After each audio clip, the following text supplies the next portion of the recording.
यदि इंसान कुछ सीखना चाहे तो उसकी हर भूल उसे जीवन में कुछ सिखाती है, लेकिन इंसान अगर ना सीखना चाहे तो बार बार गिर गिर कर भी संभलता नहीं है।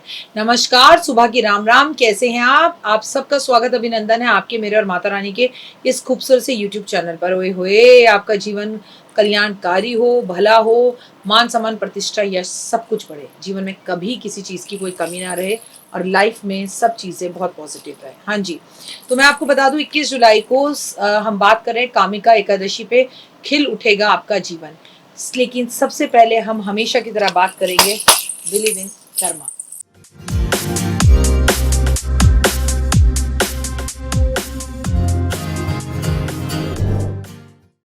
कहते हैं भगवान विष्णु जो है चतुर्मास में सोने चले जाते हैं, लेकिन आप लोग सोचते हैं कि चतुर्मास की अगर एकादशी आए तो क्या हम उसका व्रत रखें या नहीं रखें। अरे भाई, भगवान सो रहे हैं लेकिन भगवान शिव सब कुछ कर रहे हैं। अगर आपका कोई दोस्त बीमार हो जाए या वो कहीं बाहर चला जाए तो आप उसके बच्चों को क्या करते हैं, भोजन पूछते हैं ना, या रिश्ता रखते हैं ना। तो ऐसा थोड़ी है भगवान सोने गए हैं लेकिन वो योग निद्रा में सो नहीं रहे, वो हमारे सब देख रहे हैं। हमें हमेशा चतुर्मास की एकादशियों के व्रत भी रखने चाहिए, कोई भी एकादशी नहीं छोड़नी चाहिए, बशर्ते अगर आप बीमार हैं तो कोई बात नहीं। क्या करें? 21 जुलाई को कामिका एकादशी पे खिल उठेगा जीवन। जगत के पालनहार भगवान विष्णु सावन के इस महीने में शुक्ल पक्ष की एकादशी तिथि समर्पित है भगवान को। इस समय में शुभ तिथि भगवान विष्णु माँ लक्ष्मी की पूजा की जाती है और सावन के महीने की एकादशी तो ओए हुए और भी खास हो जाती है। आपको तो नाम से ही पता लग रहा है, कामिका एकादशी कामनाओं को पूर्ण करने वाली। साथ में लक्ष्मी नारायण जी के निमित्त व्रत रखा जाएगा। सावन का महीना होगा, कामिका एकादशी मनाई जाएगी। इस शुभ अवसर पर शिव परिवार संग माँ लक्ष्मी और नारायण की पूजा की जाएगी। तो सोचिए कितना शुभ मुहूर्त माना जाएगा।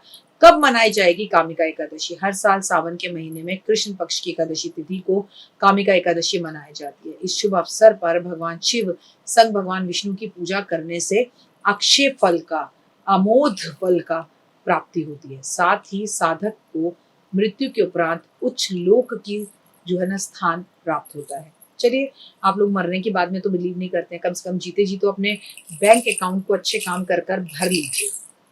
कामिका एकादशी पर आपको बहुत सारे काम अच्छे करने चाहिए। सावन के महीने की कृष्ण पक्ष की एकादशी तिथि इस बार जो मनाई जा रही है वो बेहद खास है और आपको इस साल भगवान की पूजा आराधना अर्चना बहुत अच्छे से करनी है।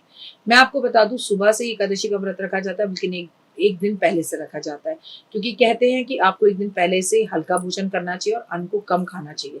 अगर आप एकादशी का व्रत नहीं भी रखते हैं तो कामिका एकादशी वाले दिन भगवान शिव और भोलेनाथ, शिव पार्वती और मैं आपसे कहूंगी कि माता लक्ष्मी की और विष्णु जी की पूजा जरूर करें। कामिका एकादशी के व्रत भक्तों के सभी पापों को धोकर मोक्ष प्राप्त करने वाले होते हैं और आपकी बड़ी बड़ी मनोकामनाओं को पूर्ण करने वाले होते हैं। इस व्रत का महत्व इसलिए अधिक हो जाता है क्योंकि सावन में पड़ने जा रही है और शिव को भी समर्पित है। यदि देव शयन एकादशी के बाद पहली एकादशी है जिसमें भगवान विष्णु योग निद्रा में होते हैं। सावन के महीने में इस एकादशी में होने वाले व्रत भगवान विष्णु के साथ भोलेनाथ के आशीर्वाद को भी हमें देते हैं। कामिका एकादशी पर क्या करें? जो हर बार करते हैं, इस दिन सच्ची श्रद्धा से भगवान विष्णु और माँ लक्ष्मी की पूजा करें, सात्विक भोजन करें, चावल रोटी से बचें। एकादशी वाले दिन ब्रह्मचर्य का पालन करें। व्रत रखते हैं तो बहुत अच्छा, नहीं रखते तो कम खाएं। अपशब्द बोलने से बचें। शाम के समय तुलसी के पौधे में दीपक जरूर जलाएं। केले के पेड़ की पूजा भी जरूर करें। विष्णु जी को तुलसी दल अर्पित जरूर करें, लेकिन इस दिन तुलसी पत्र बिल्कुल भी तोड़े नहीं, या तुलसी पर कई लोग पानी भी नहीं देते।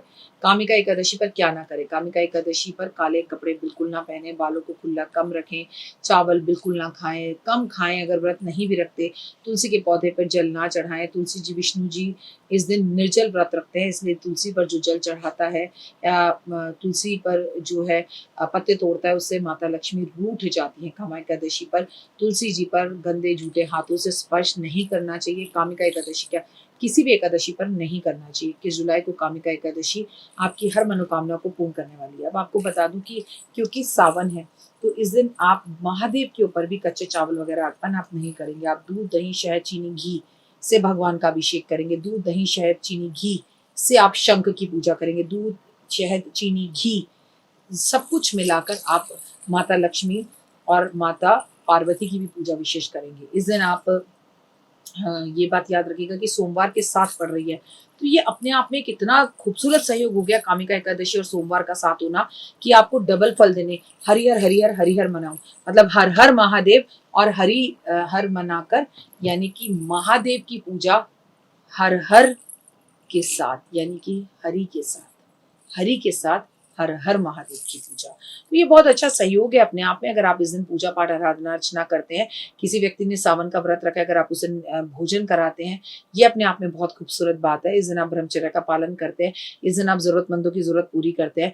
इस दिन आपको तुलसी की पूजा करनी है, शमी की पूजा करनी है, पीपल के पेड़ की पूजा करनी है, नीम के पेड़ की पूजा करनी है, केले के पेड़ की पूजा करनी है। इस दिन आपको कम बोलना है, कम खाना है, कम सोना है। और जितने भी लोगों ने सावन के महीने में जाकर महादेव की मंदिर में पूजा करेंगे, सबको वापस घर जाना है तो वापस जाकर मंदिर में झाड़ू पोछा करो। किस्मत पे पड़ी हुई धूल हट जाएगी, पॉजिटिविटी आएगी, जीवन खूबसूरत हो जाएगा, मन चीजों में लगेगा और नेगेटिव थॉट्स आपके दिल में बिल्कुल भी नहीं आएंगे। क्योंकि मैं आपको बता दूं कि कामिका एकादशी पर खिल उठता है आपका जीवन और हर मनोकामना पूर्ण होती है। इस दिन अपनी विशेष को मैनिफेस्ट जरूर करें। इस दिन आप शाम के टाइम पे भी महादेव के मंदिर में जाके 4 मुखी घी का दिया जरूर जलाएं। शाम के टाइम पीपल के पेड़ पर दिया जलाएं, शाम के टाइम शम्मी पर दिया जलाएं, बेलपत्र पर दिया जलाएं और नीम के पेड़ पर दिया जलाएं। और सबसे बड़ी बात है, अपने घर के मंदिर में एकादशी वाली रात जाग कर, पूरी रात जागरण कर कर, अगर घर की महिला गीता का पाठ करती है, शिव पुराण का पाठ करती है, ब्राह्मण को इस दिन कपड़े देती है, इस दिन पीले पुष्प भगवान को अर्पण किए जाते हैं, सफेद पुष्प महादेव को अर्पण किए जाते हैं, इस दिन महादेव पर गंगा जल अर्पण किया जाता है। इस दिन बिल्कुल एकदम शांत चित्त मन से अपनी माँ की सेवा की जाती है, अपनी माँ को कोई तोहफे दिए जाते हैं, सासू माँ को कोई तोहफे दिए जाते हैं। तो ओए होए ओए होए ओए होए, आपकी जिंदगी के अंदर ये सब चीजें पॉजिटिविटी को लेकर आते हैं और लाइफ खिल उठती है। तो फिलहाल दीजिए मुझे इजाजत। अपना और अपनों का रखिए खास ख्याल। आपका हर मनोकामना पूर्ण हो और माता रानी की असीम कृपा आप पर बनी रहे। जय माता दी।